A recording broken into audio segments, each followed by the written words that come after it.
The main thing with today's forum was about poverty reduction. I guess what would be your general approach if elected of reducing poverty here in St. John? Just to sort of recap what we talked about, one of the main themes in terms of reducing poverty is working closely with people in the community to do that. It's really the neighborhoods that know most what they need, and oftentimes it's just simple things like finding ways to get garbage cans into neighborhoods or finding ways to maintain community policing, but really listening both before and after an election to know what the communities actually need. That's the main thrust of what we're trying to communicate. Okay. And speaking of priority neighborhoods, what would be your main approach to improving conditions in priority neighborhoods? We all know that's a hot topic here in the city. Well, they're so diverse. No two of the priority neighborhoods, in my experience, have exactly the same needs. The old North End, one of its real challenges are boarded up buildings and vacant lots. In the Waterloo Village, the issues are slightly different. They have issues with drug abuse on the streets, issues with graffiti. So you really have to tailor the solution to the neighborhood.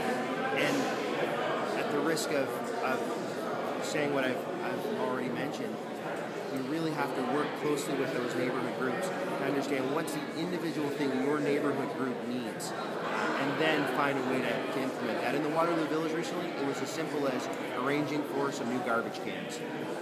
And as you mentioned earlier too, you said it's about the small things that can happen, that you can do? It really is, and simple things like in the South End at Rainbow Park, for the last year or so, there's been, at least the last year, if not longer, there's been no nets on the basketball hoops. Mm-hmm. Well, that's a very simple, easy fix. It doesn't cost a lot of money to go and put up some mesh on the basketball hoop. And that ties in my next question about recreation. Do you find recreation is one way of revitalizing those priority neighborhoods? Absolutely.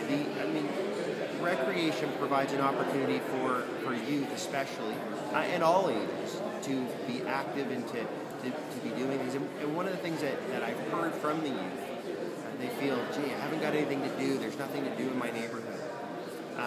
And we know that investing in things like the TRC, by investing in things like the splash pads in either Crescent Valley or the South End, by actually providing opportunities for teens to do things and have activities, that's the kind of thing that provides a creative outlet and something for them to feel positive about their community generally doing. And finally, transit's a big thing here. I mean, there's even someone outside today with pro-transit pins. What would you do if elected to, solving the transit issue? Well, I think we have to remember that all of the community is impacted by those transit cuts. And if not personally from an inability to use a bus route, certainly in terms of the morale of the community and seeing one more cut, and that affects all age groups.